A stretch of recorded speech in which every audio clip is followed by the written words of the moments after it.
Hi, this is Bruce Buffer, your voice of the Octagon, and you're listening to MMA Mental. Okay, we are now joined by Brent Weedman. How are things with you, Brent? Things going really well. Thanks for having me, guys. No, that's no problem. Just to let you know, you're on with myself, Ray, and my co-host Patrick on the MMA Mental podcast. Great to talk to you, Brent. Hey, great talking to you guys as well. Okay, so a little bit bittersweet, really. So first of all, congratulations on your win over Marius Saromskis. That was obviously a fantastic victory. Thank you so much. Yeah, it's probably the biggest in my career so far. And then, of course, we got the news that you had to pull out of the tournament. Do you want to talk us through what happened and why you had to pull out? Yeah, so I actually broke my hand. I broke the first metacarpal pretty cleanly, as a matter of fact. It happened really early in the first round. Just an unlucky punch. I think what happened was I was using my left hook. The plan was to use my left hook and to shoot in and close the distance right off of it. And I think I ended up hitting my hand at an awkward angle, sort of while dropping into a shot. So it broke, and I had to have surgery on it, which of course eliminated me from the tournament because the next fight is in a few weeks, and they're on a time schedule. And so I assume that if obviously you broke the fight, your hand earlier on in the fight, so you fought the rest of the fight then with a broken hand, which makes your victory that even more impressive. Well, thanks. Yeah, I mean, I didn't really have much of an option then, did I? The whole second round, I remember kind of clenching my fist because the bone, it disjointed when it broke. And so it was it wasn't necessarily floating around in my hand, but it would click in and out of place. So I learned that I was if I clenched my fist, occasionally it would pop into place. And that's why if you watch the second round, every once in a while I'll leap in with a left hook or pop him with a left hand or something because he was open for it. But, I had to sort of align the bones in my hand before I could punch it. And then by the third round, it was just a mess. I couldn't do much of anything with it. And it was just sort of along for the ride. That's absolutely crazy. So you said you'd had the surgery. Did the surgery go well? Surgery went very well. I had a plate put on. And, there was a couple considerations made because I actually had to have this surgery done much earlier in my career, like 4 or 5 years ago. On the other hand, as a matter of fact, and I had to later have a surgery to take the plate taken out after it was healed because it was just too cumbersome. So there was some updated techniques used. The recovery is going really, really well, really quickly, and I'm optimistic about it. I'll be back full force by the end of the year. So you're looking to be back by the end of the year. I will. I've been told I'm in the next welterweight tournament. Obviously not losing is sort of, makes sense. It sucks that I can't continue. So they're going to plug me into the next tournament, which I believe should be in the fall. That's good then. At least you're getting looked after then by Bellator. Absolutely. They've been, I've never had any complaints with Bellator. They've always been great to work with. But this is the first, sort of big injury since I've been under their banner. And they've been incredibly understanding, very helpful. And, I've been really pleased with how they took care of the situation. Yeah, I think they're doing the right thing. Now, obviously, you've been with Bellator for a long, long time. You started in 2010. When you joined Bellator, and I know you'd fought a lot on some of the smaller promotions before you joined Bellator, did you ever imagine that Bellator would go to the level they've gone to with, now being on Spike TV?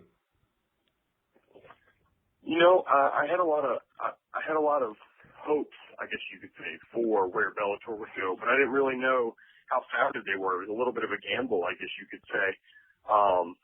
But I've been really pleased with how I feel like they've got the right mentality on how to grow their business.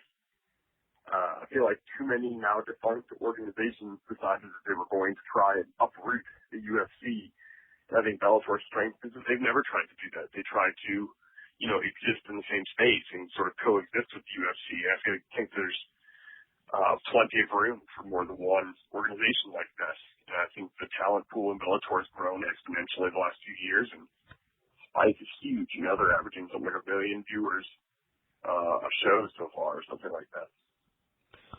And what has it meant for you as a fighter now that Bellator has on Spike? What is on Spike? What knock-on effect has it had for you? Well, it obviously sort of ups the ante a little bit. There's been news out about sponsorships. It really hasn't helped with fighter sponsorships like we thought it was going to, but that seems to be a sort of universal thing. The business is very sort of hit or miss. Not as many companies have as much money to throw around anymore, so unless you're the John Joneses of the world, with Bud Light paying your bills. But the exposure has been huge, and I think that that's going to just continue to grow as the economy improves. And how reassuring is it for you knowing that, obviously, one, you've kind of guaranteed your immediate future with Bellator. You know you've got this tournament spot. You know it's going to be on Spike TV. How reassuring is that for you? For your life away from fighting as well. It's reassuring knowing that they're sort of putting their money where their mouth is, and they're taking care of me again in a way that I think is fair. The other side of it is I made a lot of changes from this fight, from the last fight, and a lot of changes in my camp, in my training, in my methodologies, and new coaches, the whole 9 yards. And so it's really disappointing for my sort of, new master plan to get sidetracked a little bit for the time being because of the injury. You never want to be in, how many tournaments do they let you in before they stop letting you try, so I want to stay relevant. I was really planning on winning this one, so now I just got to carry that momentum through for the rest of the year. Now, I know Patrick's eager to jump in. I'll just ask you one more question before I pass you over to Patrick. You talked about the tournaments, and you have gone between welterweight and lightweight. Is there a division that you prefer out of the two? I think I prefer, I know I prefer welterweight. The problem was I was too small for the 170 division. I was walking around under 175. I was feeling, more importantly than that, I was feeling underpowered in the ring against some of the larger guys. Notably, Chris Lozano was a really difficult fight for me physically, him being so powerful. So, people have been telling me my whole career maybe I need to try a drop to lightweight. I did. I didn't feel good at all. I didn't like being a weight cutter, in the sort of dramatic sense that it is becoming so popular these days. So due mostly to the addition of a great strength conditioning coach, I really went back to the drawing board and remade my body and made myself a little more powerful so that I could handle the 170 fighters. And I'm still not cutting much weight. I feel much healthier and I feel like I've got better cardio at that weight class, not having to cut so much. I know Patrick's eager to jump in. Are you good to go, Patrick? Yeah, definitely, Ray. And thanks again for your time, Brett. Before the season's tournament started, you had expressed your desire to leave lightweight and return to welterweight. So, and I know you said you're feeling better. Did you feel pretty good going into the fight with Zaronskis? It's the best I've ever felt. I mean, we were in the back room, there was like kind of some knowing chuckles exchanged between, my corner and I, my father, of course, being in my corner. And he's been around my whole career, and he's seen me leading up into fights. And there's just the amount of energy that I had. I felt strong. I felt powerful. I was mentally prepared. I was physically prepared. I'd never felt that good in a locker room in my entire career. In fact, just the opposite. That was the last week of the fight is the toughest part for me. So I feel like we really sort of fixed it. I guess that's the best way of describing it. I feel like something was broken my whole career, and I couldn't quite put my finger on it. And I feel like we fixed it. And so, again, it's frustrating to have to sit on the sidelines, not just because I have to sit on the sidelines because I'm injured, but because I was excited to take this new methodology out for a spin, and it was going really well. Yeah, absolutely. Well, and hopefully, that doesn't bode well for the rest of the welterweights in the Bellator tournament that you're on this newfound resurgence, and hopefully it's a shame about the setback, but hopefully this time away from the cage will just allow you to continue to develop your newfound your newfound training? Yeah, and I'm planning on taking on a couple really big jiu-jitsu tournaments. I've been wanting to compete in the IBJJF tournaments, more specifically like the Pan Ams, the Mundials, the Worlds, and I just never really had the opportunity to. And so it looks like the hand is going to heal in time for the Pan Ams, and then hopefully we'll get to do the Worlds as well. I love jiu-jitsu, and I just don't get a chance to pursue it at the level that I get to pursue MMA. So it'll be nice to compete at that highest level, so to speak. Yeah, that's very awesome. And now Bellator, so they're good with you competing in the grappling tournaments and such? Yeah, absolutely. They've even been very open to the idea of, if you needed to, fighters have a long layoff and they needed to fight in another organization, they famously have been willing to work with you about that. Sometimes it doesn't go well, you look at Dantas or whoever got knocked out. Yeah.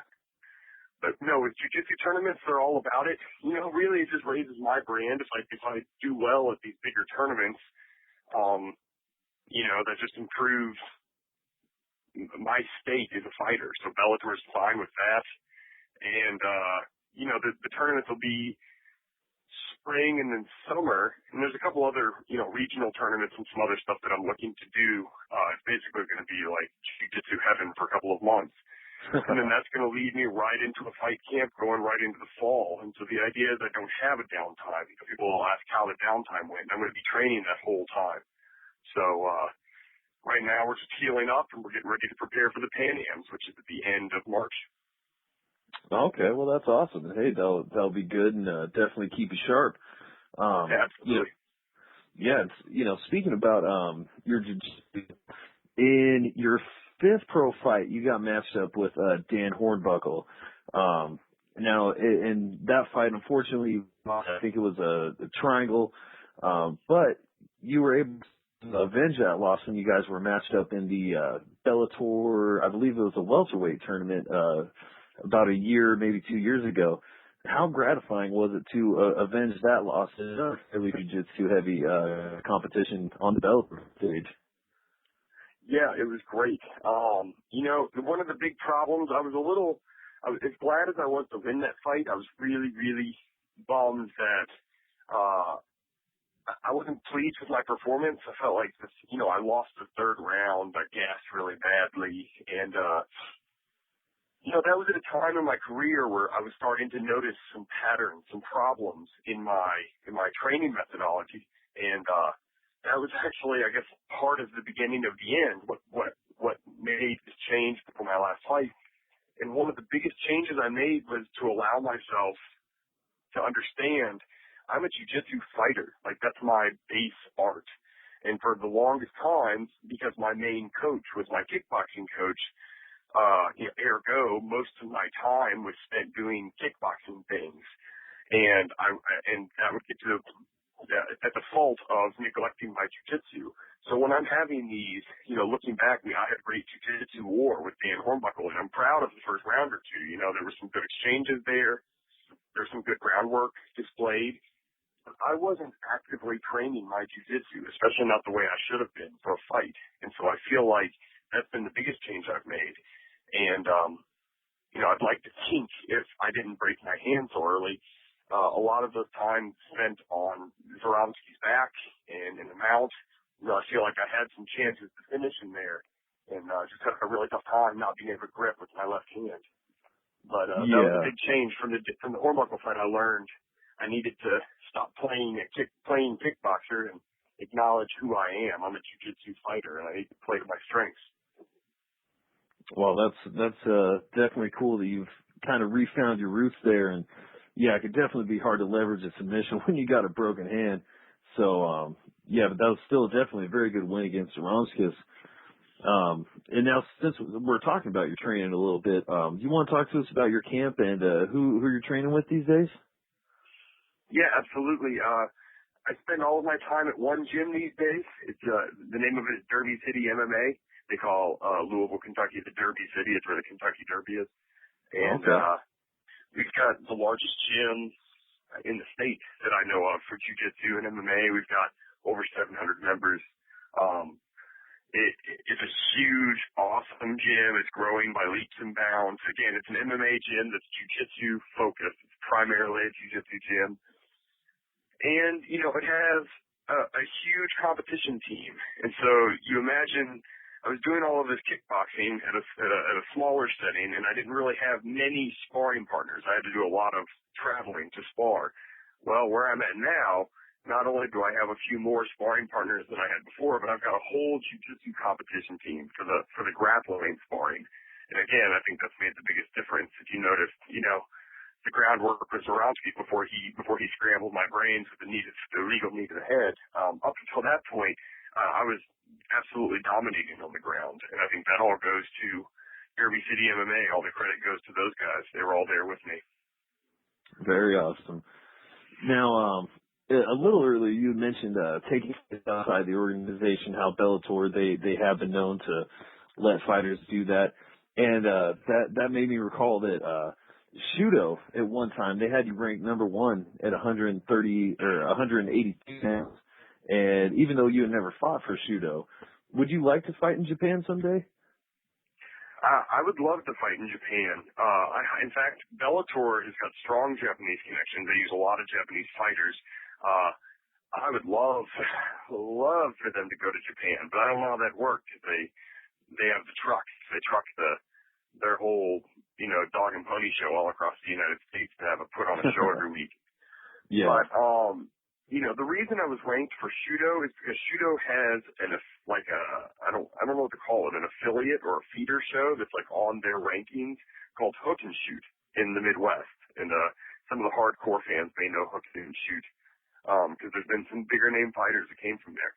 And I thought a number of times for Hook and Shoot early in my career because I live just a few hours from where that show is held. So that's how I ended up ranked there when I was kind of a fat boy. But yeah, I actually spent a lot of time in Japan because of my karate training before MMA. And so any excuse I have to go back, I probably haven't been in, I think, 6 years. I think my wife and I honeymooned there. So that would be the last time that I've been in Japan. So yeah, I'd love to fight in Japan. All right. Yeah, that's very cool. Well, before we let you go, Brent, we really appreciate your time once again, and we're definitely looking forward to you getting back in there, and you know, we hope you heal up properly. But we just want to give you a chance. Feel free to shout out your training partners, any of your sponsors, and please let the fans know how they can follow you on Twitter and Facebook. Yeah, well, I want to thank my coach, Nick Chewy Albin, and all the guys out of Derby City MMA. If anybody's looked into this in the Louisville area, if you're not trained in Derby City MMA, you know, I just don't know what you're doing. And I'd like to thank Derby City CrossFit and the strength conditioning gym that I train out of, Darkside Strength, and Ryan Brown. He's the mastermind that made me move back up in weight at 170 the right way. And I want to thank my sponsors, All Max Nutrition, Alienware, Dom Fight Gear. I think those guys and sponsors are really what help drive the sport forward because they help out the fighters. And I think if you're a fan of MMA, you need to be a fan of companies that support fighters. Everybody can follow me at Brent_Weedman on Twitter, or I'm on Facebook. And I love interacting with you guys and interacting with the fans. It's what makes this so much fun. We really appreciate your time today. It's been a real pleasure having you on the show. And I am really pleased to see that you're getting your shot back in the tournament again at the end of the year. So we'll be looking out for that. I really appreciate it, guys. I'll try not to break my little glass hands next time. I won't let you guys down. We want to see you winning it this time. Yes, sir. That's the plan. Okay. Well, thank you very much for your time. We'll hopefully speak to you again soon. Thanks so much, guys. Have a good one. And you. Bye.